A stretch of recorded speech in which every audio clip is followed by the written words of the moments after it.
Hey guys, it's Zach. Have you ever wanted to format a USB drive to work with your Axiom CNC? I'm going to show you exactly how to do that, so stick around.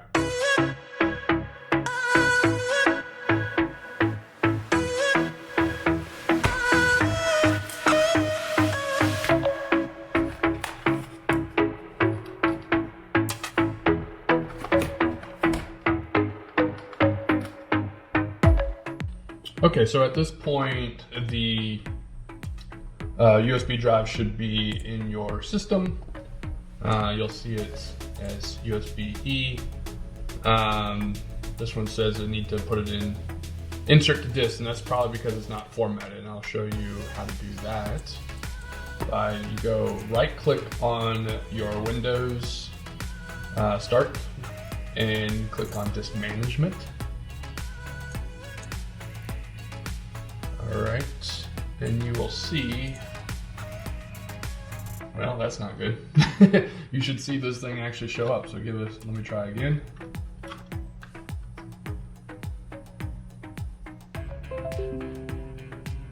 Yeah, there we go, that's what I wanted to see. Alright, so this one is already FAT32, but let's say it wasn't. You would actually right click and delete these volumes until you get to a point where they all say unallocated. And then you can then right click and say new simple volume. You're probably not want to go over, I think 32 gigs is the maximum you can go for FAT32. I've had my best success using these 8 gig drives.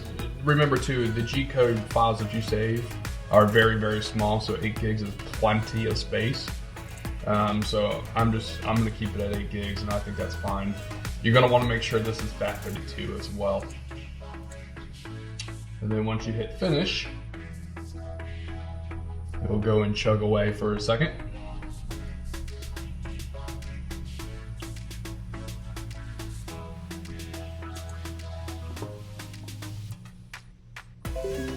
And there we go. So now we have ourselves a FAT32 removable disc. Now to go ahead and test this out, we can just go ahead and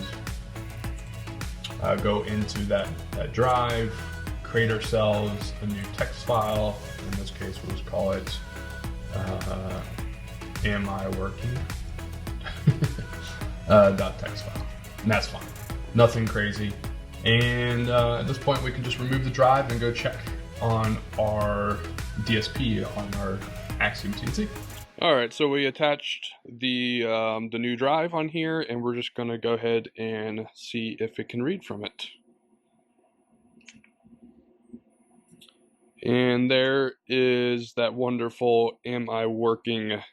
.text file. So this one was a success. So in this case, we can use this going forward as our new thumb drive.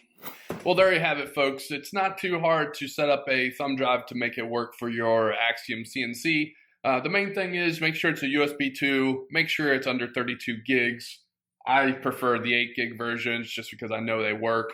And plus you can buy 10 of them for like 20 bucks. So I'll leave a link down below on the ones that I used, and hopefully that helps you guys out. Thanks for watching, folks, and I will see you next time.